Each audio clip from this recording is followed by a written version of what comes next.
This is your life coach, your co-sojourner in the autumn of our life. This is Malu, welcoming you to my season of life, 60 years and beyond. Okay, don't you realize that love and pride and misunderstanding, and courage to change actually is what makes life unique and beautiful? Jane Austen, in her famous novel Pride and Prejudice, actually, it's not just a romantic novel, okay? But it's really a mirror. It's a mirror of human nature, and that teaches us that love is much, much more than beauty and wealth. It is really based on humanity. Sorry, on humility and respect. Okay? This is episode 130. And we're continuing our October theme, and that is literature. We will have literature, we will take literature out of the classroom and into our lives. And not just words, all words printed on a page, but really timeless truths, okay, for living wisely, gracefully, and elegantly. And we started last week, our first episode in October, okay, episode 1 to 9 with William Shakespeare. Remember when he said, life, all worlds a stage, and all men and women, are merely players. So we continue with the series of having literature jumping out of the page and really helping us live the good life. Okay. Pride and Prejudice was written in 1813. Okay, and it is about the story of a young woman by the name of Elizabeth Bennet. She it chronicles, it chronicles her life, from a young woman, okay, meeting a man, Mr. Darcy, an aristocrat, and starting as enemies because she couldn't stand him, okay, because he's supposed to be an arrogant man, to being lovers and finally getting married and having a beautiful life. It's really a romantic novel, but it is more than that. It has timeless truths for all of us. Just like episode 1 to 9, we called 3 lessons, from the comedy As You Like It, written by William Shakespeare, and just from a single sentence of all worlds a stage, right? All worlds a performance, and all men and women are players. We will do the same, but we will not take a single quote or a single sentence, but really from the entire story from the enemies to lovers, okay, from a young woman who is trying to cope with growing up in a society where they're expected to get married, to be able to save their family, from meeting a man, from another social class, and then going through all of these struggles, and finally admitting, okay, in humility and understanding that she respects him and all of that. Okay, 3 lessons then. 3 lessons. The first one is pride blinds us. Prejudice distorts us, but humility heals us. Okay, let me say that again. Pride blinds us, okay? Prejudice distorts us, but humility heals us. Okay.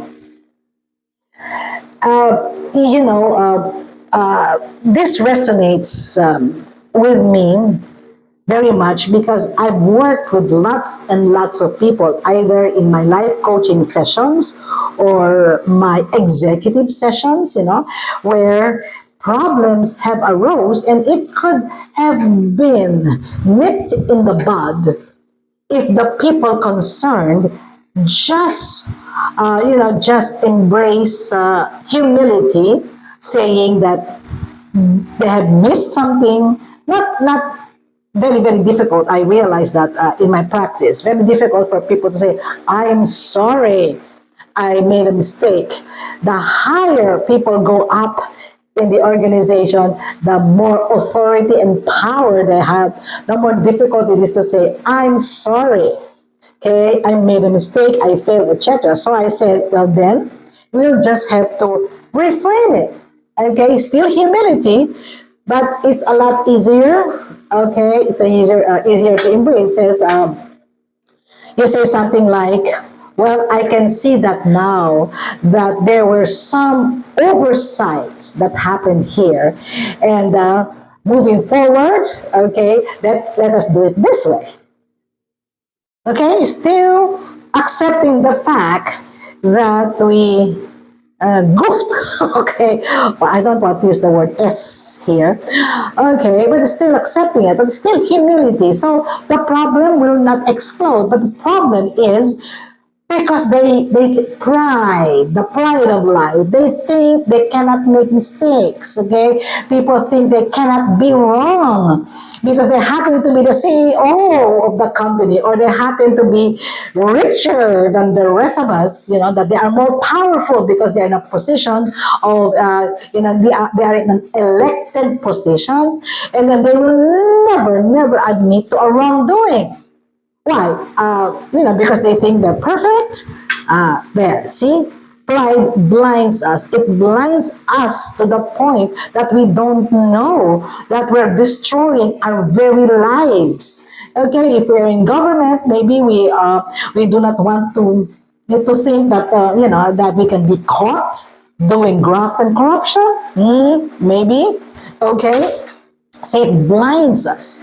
And even in our relationship, husband, marriage is a union between two imperfect individuals, so there will always be clashes. Can you imagine if the husband cannot admit his mistake, his fault, and the wife couldn't admit that she also made a mistake? Can you imagine what kind of marriage will that be? Okay? So that's what happens. It blinds us to reality. That's pride. Okay. Prejudice distorts us. Prejudice, another term for prejudice is bias. We have our own negative ideas about people which are not even real. Okay, these are biased thoughts, maybe taught us by media, taught us by the culture, okay, taught us by what? In education, so that we begin to hate people who have a different opinion from us. We hate the fact that they don't think like us. Of course, the worst case there is we commit violence simply because of a bias, of a prejudice, because they do not think like us. We are liberals and they are conservatives, so the only way to stop this is by violence, by killing the person who is different from us. I guess you know what I'm talking about, but I don't want to talk about that here. But that's what prejudice does. It distorts us. Humility, it says, heals us because it allows us to be human beings, with strengths and with weaknesses, with areas for improvement. It makes us human. Humility makes us human because we are not gods. And definitely, we are not God Almighty. Okay, so that gives us what? The liberty and the freedom. Okay, to make mistakes and of course learn from those mistakes and become better individuals. Okay, that's the first lesson we get from this beautiful romantic novel of Jane Austen. Pride and Prejudice. What an appropriate title for a book. Okay. The second lesson we learn here is real love blossoms only where there is equality and mutual respect. I love that. Real love, genuine love, not the lustful, lustful love that ignites and then dies, immediately. Real love blossoms only where there is equality and mutual respect. Because here, these two people come from two different socio-economic, strata of society. The only time that they found each other, okay, as unique and lovable is when they remove all of these, biases, this mutual respect. So Mr. Darcy, an aristocratic man, respects Elizabeth, this woman who comes from a decent but non-aristocratic family, and they're able to see, the beauty in each one of them instead of judgment, which was in the beginning, very very evident. Okay, so they're able to accept each other and each other's unique beauty, unique courage, unique qualities, and then love blossomed until, of course, the two of them, became, live happily ever after. Ha ha ha. Okay, and the third lesson is self-awareness is the foundation of transformation. That I can really, really, really resonate because that's what I teach. Okay, we want to transform into a better person. We start with the self.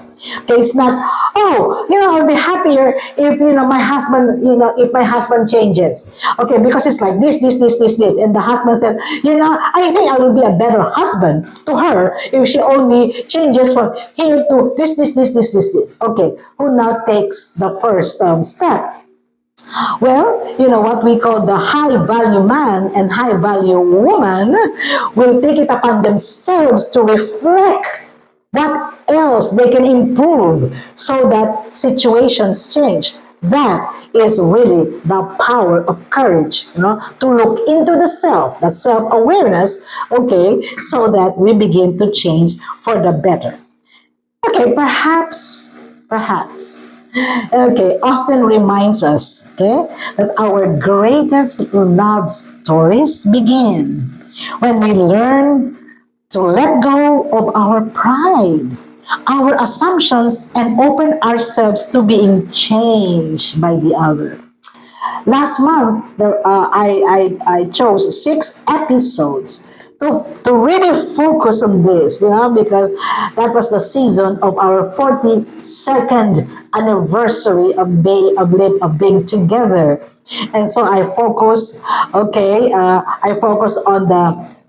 the results of actual science on what makes a relationship long lasting. 6 builders, 6 destroyers. Okay?